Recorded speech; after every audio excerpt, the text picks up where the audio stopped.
I wanted to take a minute today at the beginning of the podcast and say thank you to our sponsor, Huber Engineered Woods. Huber has actually been a sponsor of the podcast since 2020 when we decided to start this little endeavor.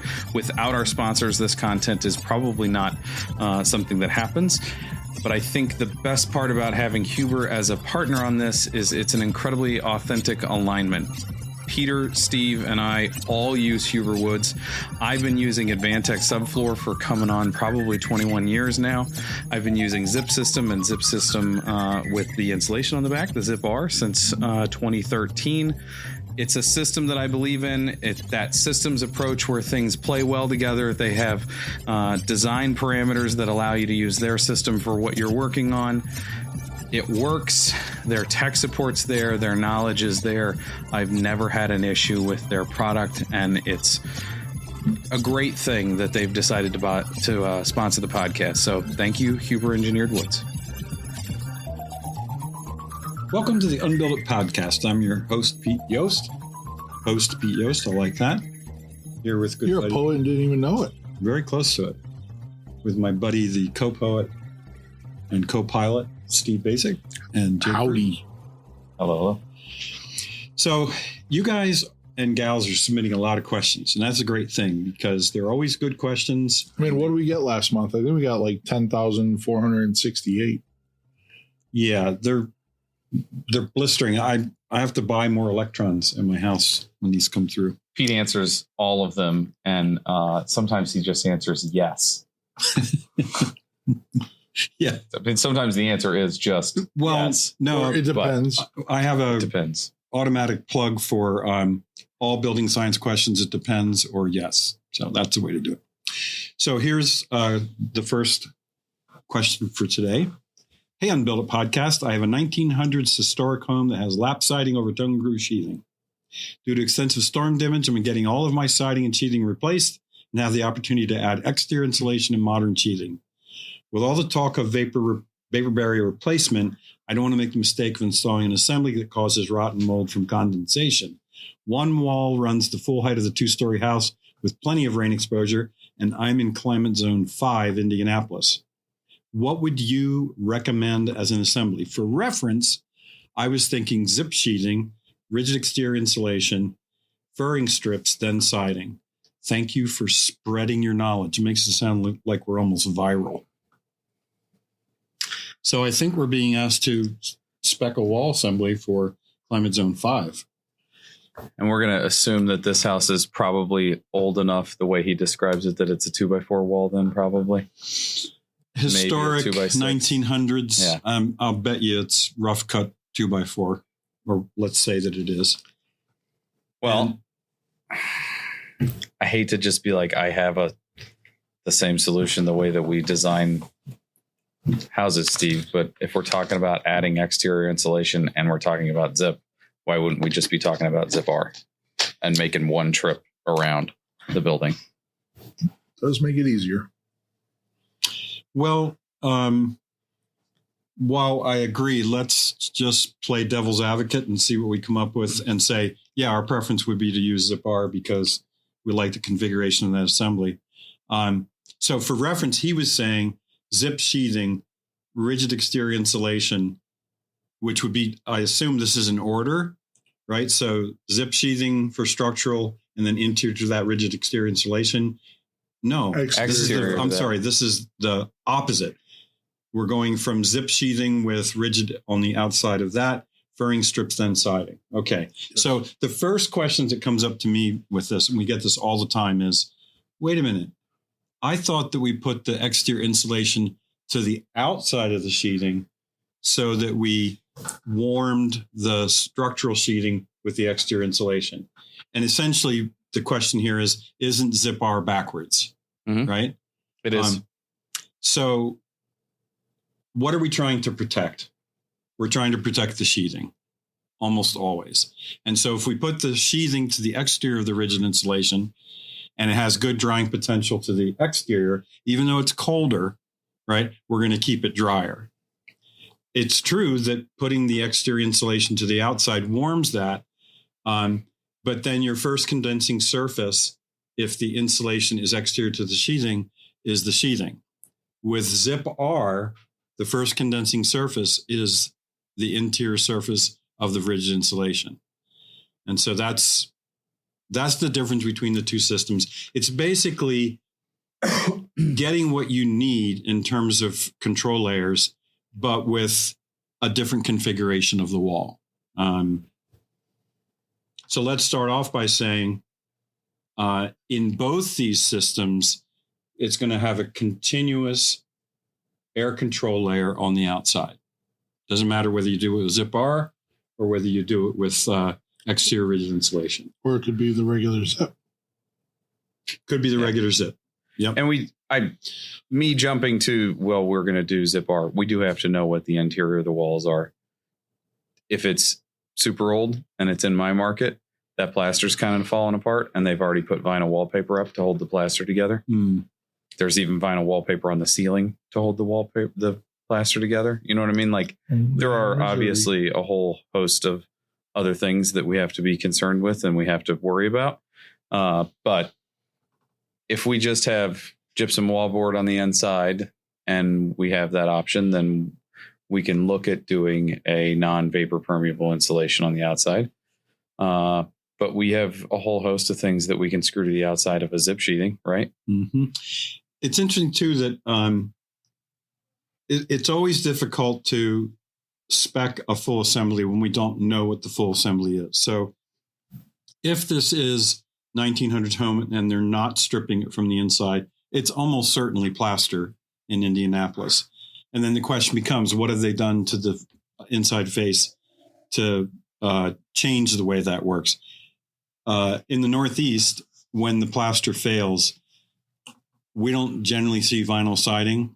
We see sheets of interior, and now I'm going to forget the term. Paneling. It's going to be wood paneling. Paneling happens sometimes in our market too. Yeah. The first poor people step is the vinyl wallpaper to hold it together in my market. But that wood paneling sort of has the same impact as the vinyl siding, because it is a pretty low class vapor retarder as well, just because it's got so much it's glue. melamine, or not melamine. The brown particle masonite. Yeah. So its vapor permeability is pretty low. So we'd like this to have either drying to the exterior if we don't have it to the interior. But he does make an interesting comment here, which is a full height on one side of the house, 2-story, with a lot of rain exposure. So again, you want to make sure that you've got your water control layer complete. Yeah, zip and a rain screen, though. Like, good work. Yeah. I'm in. Yeah, I don't think in climate zone 5. Rigid insulation on the outside could be fiberboard too, or something, or a wood board insulation. Yeah. Yeah, that opens up a lot of possibilities in terms of... Or Rockwell's comfort board, something that's more permeable than others. So let's back off from being prescriptive and just say, as long as your assembly has really good bulk water control and you're taking the pressure of whatever water gets past the cladding because you've rain screened it. So that means full drainage, and it means probably convective drying of the air that moves through there. That's going to give a lot of forgiveness to the entire assembly. He doesn't ask about what do I have to do in terms of minimum R value of exterior sheathing, given what's happening to the interior in terms of avoiding condensation during the winter. But that's readily available in the code for climate zone 5. And again, I get this question a lot. Well, wait a minute. How do I avoid getting any condensation on the interior, first condensing surface? And the answer to that question is... Build in San Diego?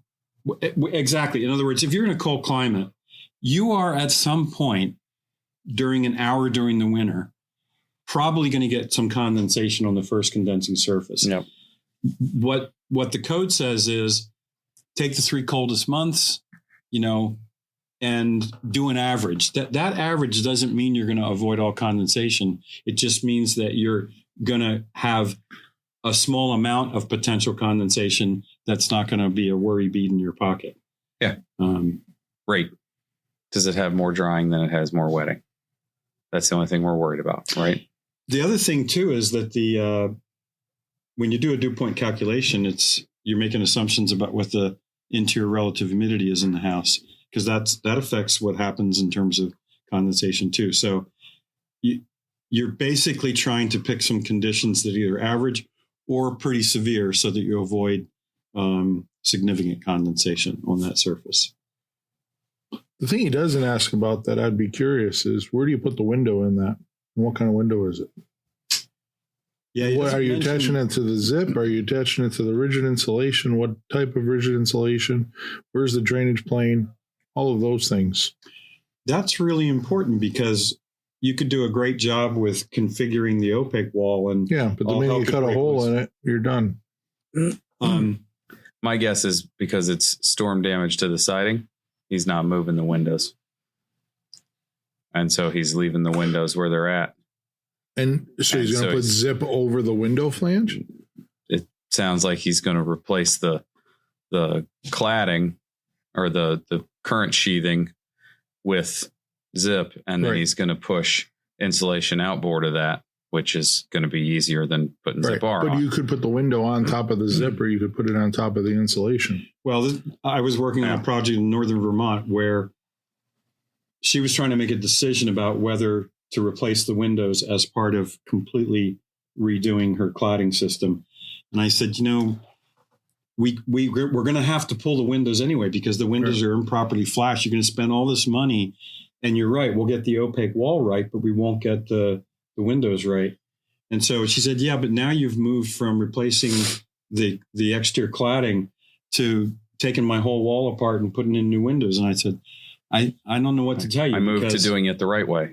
Yeah. But it, it took her quite a while to sort of work around to Doubled the cost of that siding job. At least double. Yeah. Yeah. Yeah. But I shouldn't say fortunately, but they had put up, and it was a builder working with her husband at the time. Essentially, the flashing system around the windows was simply the window flange maybe overlapped properly with the Tyvek. I mean, it was horrible. She had a lot of problems with water leaking at the head and pouring out the sill, and especially on the side of the house that was exposed to wind-driven rain. So I'm glad you brought this up, Steve, because we don't know anything about the windows, and that's a huge part of doing this right. We can get the opaque wall right, but man, you're going to have to figure out what to do with these windows. I have never found a way to properly flash a window without pulling it. Yeah. Because it's the sill that you can't do properly. The other one to not be able to properly flash a window is without pulling brick.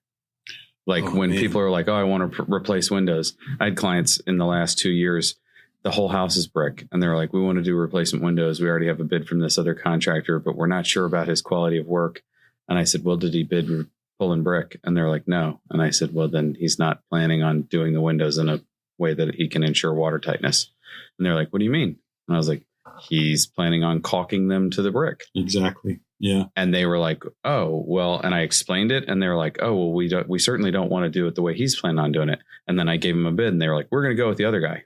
I was like, yeah, because you don't want to pay an extra $75,000 worth of brickwork that then probably isn't going to match either, because matching that mortar to go back is really difficult. And that's a really crappy thing. And so every time I've been doing brickwork on things, I'm like, we should do a row lock detail around the window so that row of brick could come out easy and replace the window. Or we should do a trim detail around the window where. Yeah. When we do new construction, we'll oversize the rough opening and put a couple bucks in there and then just trim them out inside the opening. So that somebody could replace the darn window. Someone pull the window. I think this is a huge issue. And, we talk, I don't know whether you should talk about this or not, but if we it's our podcast, we can talk about whatever you want, Pete. If we installed all windows from the interior and made them plug and play, we would never have to pull a window from the outside again. Yeah. But that doesn't make it easier. I don't buy that. So, well, makes it easier to pull the window in and out. but it doesn't make the connection to flashing or We had the different systems, maybe. WRB. For another day. For another day. Thank you, podcast listener. Okay, the other question. Oh, there's a part 2. There is a part 2. Okay. You're going to like this one. It starts off. This one's from Noah. No. Oh. Yeah. So I built a boat and Yeah. I'm trying to keep my boat watertight. trying to keep the elephant that was an section easy You're clean. going to like this one from the very address. Hello, gentlemen and Steve. All right. It's right That's why there. I included this one in what we're going to talk about. It I'm really not saying does. I'm not saying anything to this then, Noah. You can go sink your boat Maybe he's and putting ride you- it to the bottom maybe of he's the putting you Black above Sea. us. How's that? I am planning to build a home for my wife and me in the next 2 years. I am a foreman for a contractor and will self-perform as much as I have time to do, and excited to implement some neat building science ideas. I plan to use standing seam metal roof and have pondered if a rain screen on top of the roof deck, zip sheathing for the whole house, would be a good idea. I hear about rain screens on wall sheathing all the time, but never seem to hear it used on roof assemblies. Would there be any use in doing so? Any potential drawbacks, by the way? I love the banter between you all. It always cracks me up. I hope you don't disappoint this listener at the end of the podcast. Oh, I'm not going to disappoint him. I'm just not going to say anything. So, heck yeah. What a great question. Mm-hmm. Like we constantly talk about water's the number one killer in buildings, and what sees the most water out of your entire building besides your bathtub is your roof. Kitchen sink. Here, Yeah. here. Yeah. And water held in tension is the biggest problem. Mm-hmm. And anytime that we can relieve water held in tension, which is one of the best parts about a rain screen, we're creating that space. Well, guess what? There's a whole bunch of manufacturers that make products to do exactly this. So the question is, why do we not do rain screens as often on roof assemblies as we do on walls? Do you have an answer for that? I think it's related to the type of cladding, right, that we're typically using. I mean, if you are using asphalt shingles, then you have to create that space by adding a nail base. There's no other way to do it. So that's expensive. And if it's standing seam metal, right, your metal roofer is almost certainly going to say, well, I can't put it directly on the sheathing. You're going to be running your rain screen vertically, and that doesn't work out well with a vertical system of roof cladding. So now all of a sudden it's gotten even a little bit more complicated to rain screen. So we should be doing this, and we do have the technology. It's just that it doesn't get done as often. Doesn't get as high of adoption as the walls. And maybe partly because we really do have roofing figured out where we don't have constant leaks. And it's not as a challenged as an environment as our walls for trying to protect buildings. Roofers have had it figured out for much longer than the cladding. Yeah. And it's interesting, though, maybe what it's related to is that if you have an attic, a vented attic, then you've got a lot of forgiveness built into that. And so if you do have a problem with the roofing, it's not generally catastrophic. And, you know, when I go up into roofs that are leaking, it's almost always because there's a complex part of the building that maybe didn't get done perfectly. It's rarely in the field or a penetration. So when you move to assemblies that are more like walls, where that means the building's cathedral or the roof's cathedral, right? And so in that assembly, you would think that a rain screen would be really important because you don't have the forgiveness of an attic. Does that make sense? Sure. You're still not participating because... Oh, I'm participating. I said sure. I agreed with you. So from an actual product standpoint, is it Casella Dorkin still, or is it just Dorkin now? I think it's just Dorkin. Yeah. Dorkin makes a It's where you buy all your clothes. Delta. No, that's what they are once he puts them on. Dorkin makes Delta Trella, which is like their membrane with basically what looks like a cedar breather on the back of it. It's a very thin Brillo patty 3D matrix that's not super thick. But you and I were looking today out in the shop at Sharkskin makes a dimple mat, like what we would use on a foundation that's allowable on a roof, that it's made for a roof. Yeah. There are 4 or 5 other manufacturers when I started looking, not even for this question, for something else, that like there are plenty of options available on the market. The majority of them are for metal roofing, though. I don't know any of them that are specifically manufactured for asphalt roofing. The other thing that comes up quite often when I am being asked to comment on these type assemblies is putting down a vapor impermeable roofing underlayment and then venting on top of that. And that just doesn't make any sense, right? I mean, you need, if you want drying capacity to the structural sheathing between the airspace or the rain screen space and the street sheathing, you have to put down something that's vapor open. And you would think that would be intuitive, but I get quite a few like, well, I've got the airspace there. I said, yeah, but it's not connected to helping out the sheathing. And the other question I often get is, hey, does it really make any difference if the vent space is on the underside of the structural sheathing or on the top side? And the only difference I can think of is, well, if it's a bulk water leak and it's top side, it's going to run down your roofing underlayment. And if it's what was that question again? The question is, does it matter if the vent space on the roof sheathing is to the interior or to the exterior? I got you. And no, as long as you have moving air and one on one side or the other, that's fine. But the question is, if you have a bulk water leak to the cladding, if your space is topside, it's going to run down the roofing underlayment. If it's not, it's going to run down the vent chute. But if you had a cathedral ceiling, putting it on the top side, then you have the vented over roof basically. Yeah. And you could still have a cathedral ceiling and more like the wall. Yeah. And is it you, Steve, or is it Joe that I've heard say like Mother Nature doesn't give a shit if it's a roof or Mother Nature don't care. Yeah. The laws of physics are laws of physics. It's just a We're just wall. inserting it into her world. Mm-hmm. And he doesn't say anything about the slope of the roof. I think we are of the opinion that yes, slope helps with. I'm not giving an opinion. We're of the opinion that slope doesn't matter because we use a product called entangled mesh quite often. Yeah. It's made for metal roofs. Yeah. I call it a 3D printed matrix. Yeah, it's the same thing. Yeah. It's called.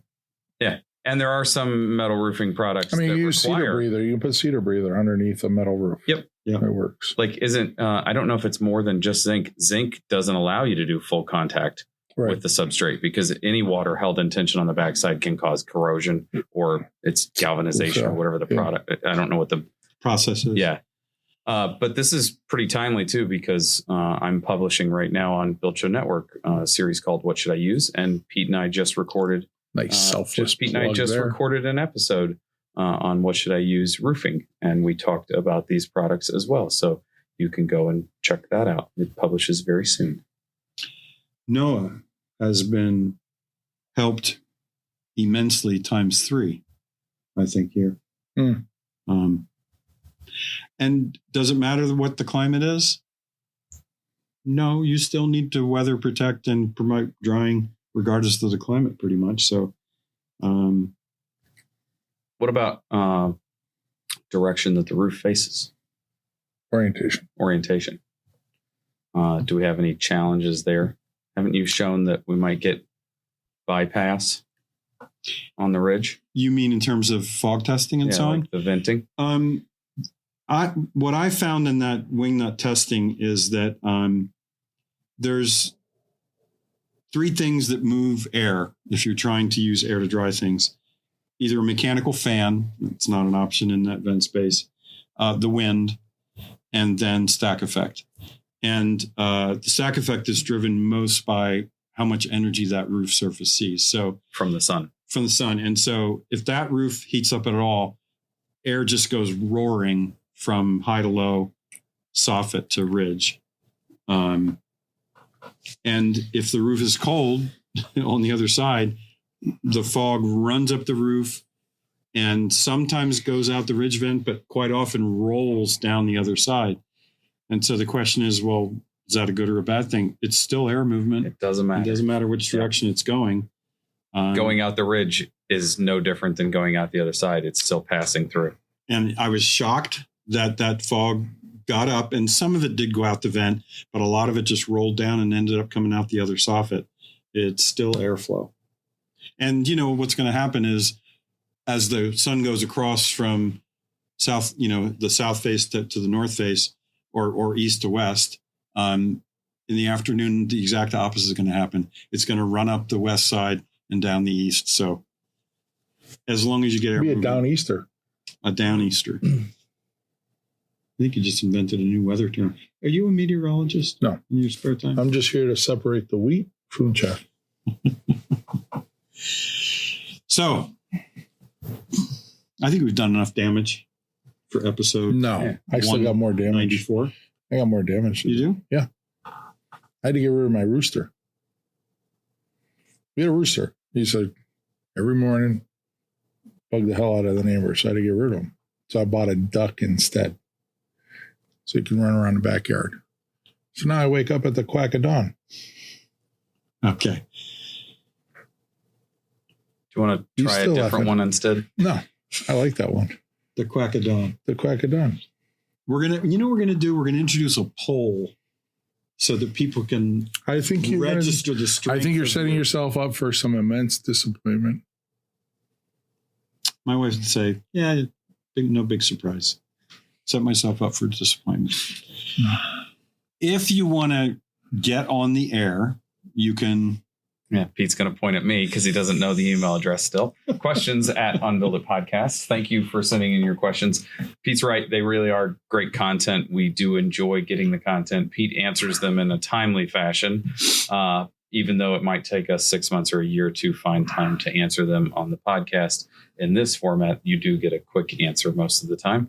And we really have enjoyed answering them on the air. They are good discussion topics, and we probably wouldn't have thought to discuss this topic in particular on the air. And it was a good one. So thank you. I will say that the simpler and cleaner you keep it, for me, the easier it is for me to go after. But I have to admit, I can't believe I'm doing this. It's hard not to feel that you need to contribute a lot of information and to answer these questions without a whole bunch of conditions or exceptions. The more detail you provide, the closer we can come to answering. I think you should just write in a whole bunch that goes something like, hey guys, I'm thinking about building a house. Like, what should my wall assembly be? I'm renovating my house. What should I put on the outside? I like those kinds of questions. What kind of house should I build? What kind of house should I build? I have a family. We're thinking about maybe indoors. building a house. What do you think? Please tell me the type of house to build so that I can make my partner happy. Oh boy. Okay. Now we're responsible for marital bliss as well. And that's definitely not a place we should go. Thanks, everybody. See you next week. Next episode. Bye-bye. Have a good day.